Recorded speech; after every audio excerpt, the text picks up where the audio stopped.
I was sitting in my favorite restaurant having lunch with my girlfriends when I saw my boyfriend Adam coming over to me. "Hi, babe," he said. "Oh yeah, hi," I replied. "Listen, I don't think you should call me babe anymore." "Why not?" "Because we're over." "What do you mean?"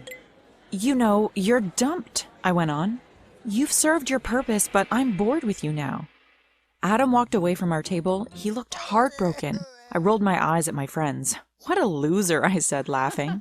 They all burst out laughing too. Before I go on, make sure you like and subscribe and hit that notification bell, or you might end up with a boyfriend who is a loser too. Adam was just one of a long stream of boyfriends. I got bored very quickly, so as soon as they started to become annoying, I would just dump them and move on to the next one. I always got every boy I had my eye on. Why wouldn't I? I was rich, beautiful, and popular.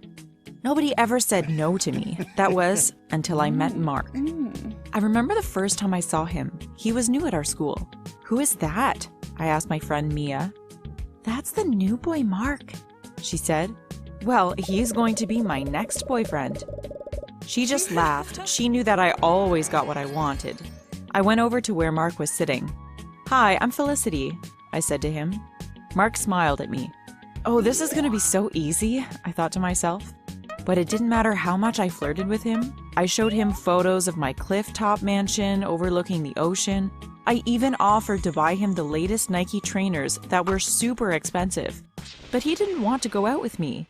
I had never been turned down before. I couldn't understand why he didn't want to go out with me. But then one day, I found out the reason why.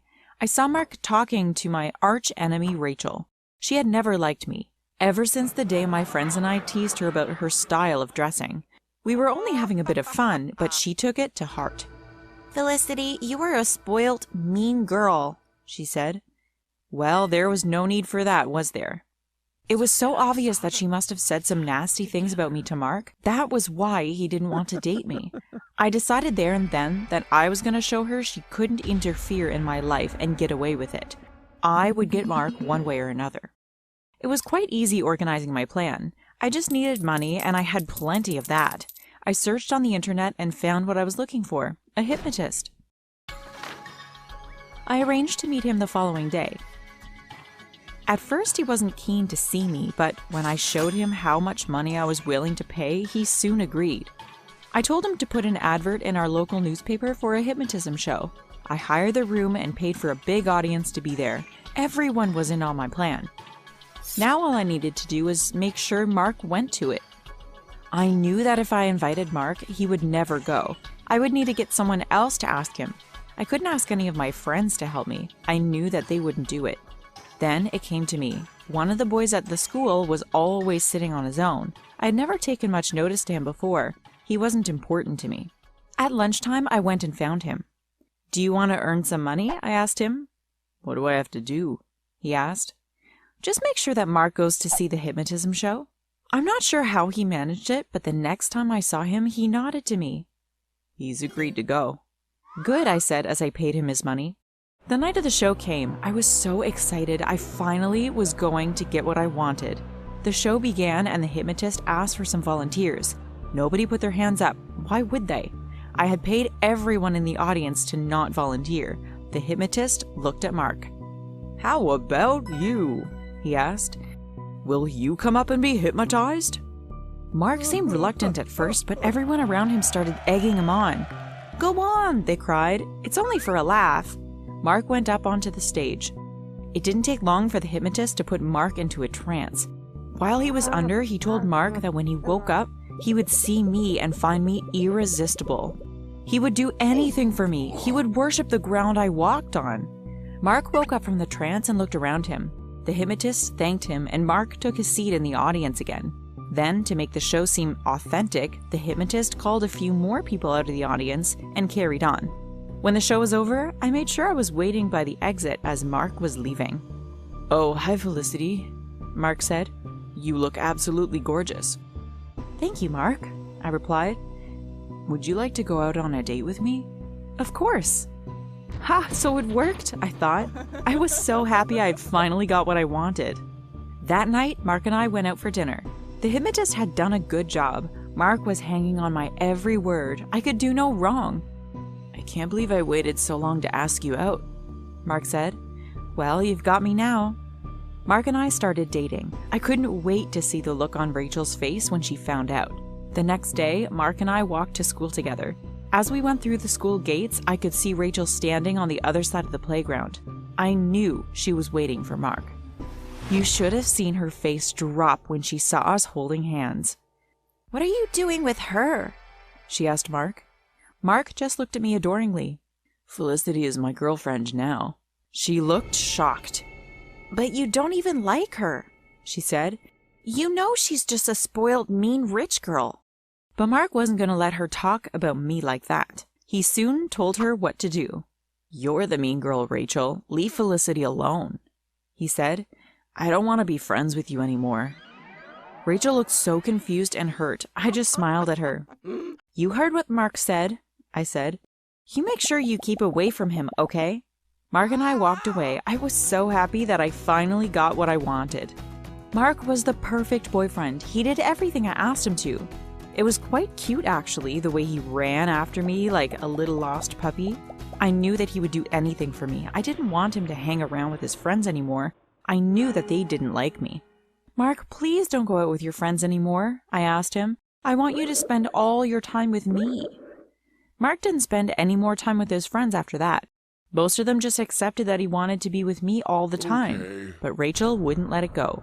She was the only one of his friends that kept on calling and texting him. I had to stop her from contacting him, so I threw his phone away and bought him a new one. So she wouldn't know his number, but somehow she found it out anyway.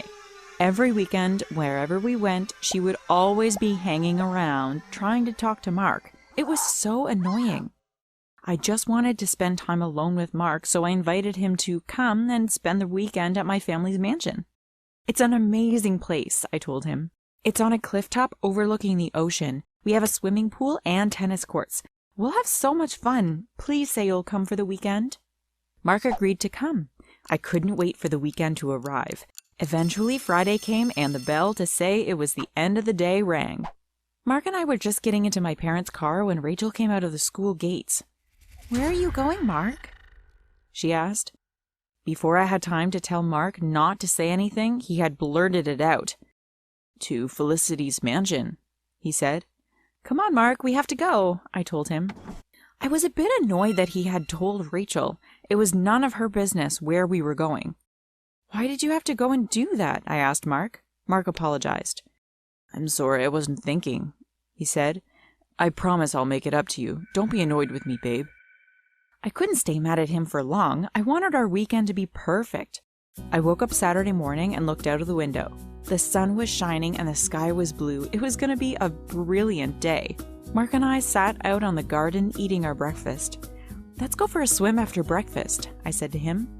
"Whatever you want to do is fine with me," he said to me, smiling. We changed into our swimsuits and went out to the pool. We were just about to dive in when I heard our maid calling out to me. "Miss Felicity, your friend is here to see you," she shouted. I looked up to see who it was. I couldn't believe my eyes. There was Rachel walking through my garden towards us. I was so angry. She was going to spoil everything. "What do you want?" I asked her. "Oh, I just want us to be friends," she replied. I knew she was lying. She had never wanted to be friends with me. It was so obvious that she was just trying to be friends with Mark again. But I couldn't be mean to her in front of Mark. I didn't want him to take her side, so I decided to play along with it. "Sure," I said. "We can be friends. Come on, Mark. We can swim later. Why don't we all go for a walk along the cliff top? It's such a lovely view." We put on our clothes and the three of us set off on the path that ran along the cliff edge. Rachel was walking just in front of me and Mark. She couldn't hear us, so I took my chance. "Push her off the cliff," I said to Mark. "I can't do that," he said. "Yes, you can. You do love me, don't you?" I asked him. "Don't you want to make me happy?" "Of course I do," Mark replied. "Well, push her off then. Go on." I nudged Mark towards Rachel. As he moved towards her, she turned and looked at him. I knew that in only a few more seconds, I would get what I wanted. Finally, to be free from Rachel for good. Mark lifted up his hand, but instead of pushing her off the cliff, he took her phone out of her hand. "Did you get all that recorded?" he asked Rachel. "I sure did," she said, grinning. "What's going on?" I asked Mark. He took a microphone from out of his pocket. "I've been recording all the mean things you've said and done, and Rachel has got it all on her phone." "But why would you do that? You worship me." Mark laughed. "You don't think I actually worship you, do you?" Then he told me that he had never been hypnotized. He had known all along that I had paid the hypnotist to make him like me. Rachel had known too, and they had come up with a plan together. He had just pretended to be hypnotized until he could find a way to expose me, and now he had the evidence. I was so shocked, and a part of me was angry at the hypnotist because he must have been a fake. "Just give me the recording," I told Rachel. "I don't care how much money you want, I will pay it." "We don't want your money," Rachel said. "We just want everyone else to know what a mean, nasty person you are." "Get out of my house," I screamed. "I don't care what you do. I have loads of friends." But as it turned out, I didn't have as many friends as I had thought. Mark and Rachel put the recording out online, and it soon went viral.